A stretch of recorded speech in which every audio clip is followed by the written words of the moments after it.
I've been a pastor for a long time. And one of the truest things I know about people, whether it's a Sunday morning congregation or an online community or a small group in somebody's living room, it's this. Nobody wants to be first.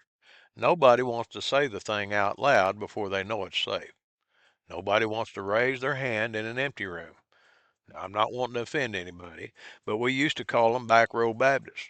You know exactly who I mean. Faithful as the sunrise, show up every week, but always in the back. Far enough from the front that the pastor can't easily call on them. Present, but invisible by choice. I've got a community full of back row Baptists right now. And I understand it completely because I've been one myself. I'd rather be in the back row myself. When I started building an online community, I thought the hardest part was going to be getting people to join. Turns out that's not the hardest part at all. The hardest part is getting people to speak up once they're there. I could see the numbers. I knew people were reading. I knew they were taking things in, but the room was quiet. And quiet communities feel empty even when they're not. I've seen this pattern my whole ministry life. You build a space, you open the door, you make it as safe as you know how to make it, and then you wait because you can't make somebody move to the front row. You can only make the front row worth moving to. And then one person does it. One person says something, and the whole temperature of the room changes. I watched it happen this week, and it reminded me of something I've known for 50 years but keep having to relearn. Community doesn't start when people gather. It starts when somebody goes first. Back row Baptists aren't a church problem. They're a human problem. It goes all the way back. The disciples arguing about who had said where. Peter staying in the boat and then getting out of it.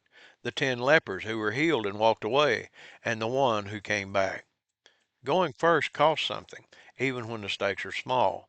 In a community setting, online or in person, going first means being visible before you know it's safe. It means saying something when you're not sure how it will land. It means trusting that the room is what it says it is. That's a real risk, and most people won't take it until someone else does. I watched this dynamic play out more times than I can count. In churches, in small groups, in hospital waiting rooms where I sat with families who didn't know what to say to each other. In construction crews where the new guy wouldn't ask a question until a second new guy showed up and asked one first. There's always a moment, a hinge point, where one person decides the room is safe enough and everything shifts. I had a friend who'd been in my community quietly for a long time, liking everything, reading everything, even asked if he could use some of the content for his own group, present but invisible. And then someone else walked in, brand new, asked if we could talk. We talked for a long time, and then they came into the community and said something. Just something, not profound, just real. And 2 other people followed. The room changed, not because I did anything different, not because I posted something better or explained things more clearly, because one person decided the front row was worth the risk. That's all it ever takes. And here's what I want to say about the people in the back row, because I don't want to make them sound like a problem to be fixed. They're not. Most of the time, the people in the back row are the most careful, most thoughtful people in the room. They're not absent. They're watching. They're deciding.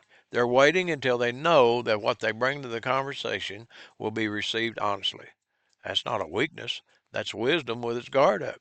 My job as a pastor, as someone who builds community, isn't to drag them to the front row. It's to make the front row safe enough that they want to come on their own.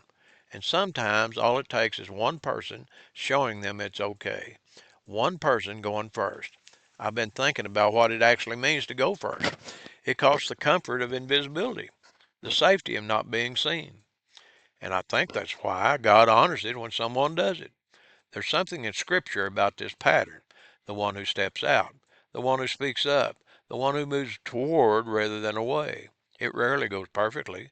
Peter sank. Thomas doubted out loud. The disciples got it wrong more often than they got it right. But they were in the room. They were at the table. They weren't in the back row. And God used every single one of them. I don't think that's a coincidence.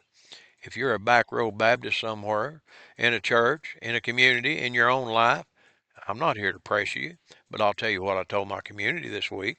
There's a seat up front with your name on it whenever you're ready. And if you're the kind of person who's been watching from a distance and wondering if a community like mine is worth stepping into, the link's in the description. It's called The Next Step. Small, steady, no hype. Come check it out.